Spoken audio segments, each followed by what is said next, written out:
कौवा नीचे उतरा और उन्हें घूरने लगा। उसकी आंखों में लालच था। जगह तो मिल जाएगी, लेकिन मुफ्त में नहीं। इस खेत में रहने का किराया लगता है। तुम्हें रोज मुझे 10 दाने अनाज लाकर देने होंगे। लेकिन कौवा भैया, हम तो बहुत गरीब हैं। हम इतना अनाज कहाँ से लाएंगे? हम पर दया कीजिए। दया से पेट नहीं भरता। अगर शर्त मंजूर नहीं तो अभी यहाँ से चले जाओ। रानो और टुन्नू के पास कोई चारा नहीं था। उन्होंने शर्त मान ली। वे खेत के कोने में गए जहाँ बड़े बड़े कद्दू उगे थे।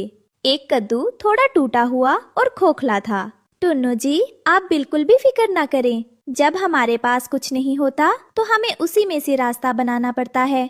देखिए, ये टूटा हुआ कद्दू अंदर से खोखला है। हम इसे ही साफ करके अपना अस्थायी घर बना लेंगे। ये हमें कम से कम इस कड़ाके की ठंड से तो बचाएगा ही। रानो, मुझे माफ करना। मैं तुम्हें महलों में रखने के सपने दिखाता था और आज इस टूटे कद्दू में ले आया। टुन्नू जी, ये कैसी बातें कर रहे हैं आप? ईंट पत्थर के घरों से रिश्ते नहीं बनते। जब आप मेरे साथ हैं, आप मेरे सहारे हैं, तो ये छोटा सा कद्दू भी मेरे लिए दुनिया के सबसे बड़े महल से ज्यादा सुरक्षित और प्यारा है। घर बनाने के बाद रानो और टुन्नू भोजन की तलाश में एक नाले के पास गए। वहाँ सिर्फ कीचड़ था। यहाँ तो साफ पानी भी नहीं है। आप यही रुकिए, मैं थोड़ा आगे जाकर देखती हूँ। नहीं रानो, तुम अकेली मत जाओ। कालू और गोरी हम पर नजर रखे हुए हैं। वे हमें परेशान कर सकते हैं।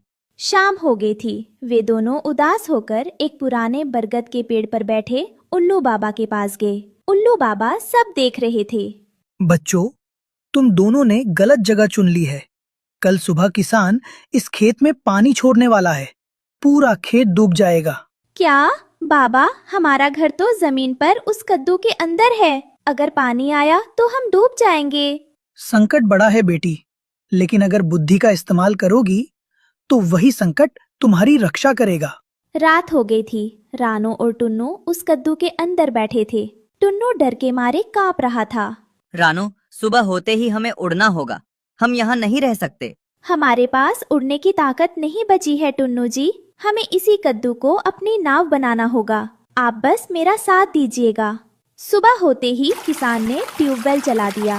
पानी तेजी से छप छप करता हुआ खेत की नालियों में भरने लगा। तभी पानी के बहने की तेज आवाज आने लगती है। गोरी देख, आज वो दोनों भिखारी पानी में बह जाएंगे। बड़ा मजा आएगा। पानी कद्दू के पास पहुंचा। रानो ने तुरंत अपनी चोट से कद्दू की बेल को काट दिया। जैसे ही बेल कटी, पानी बढ़ने पर कद्दू डूबा नहीं बल्कि एक नाव की तरह पानी पर तैरने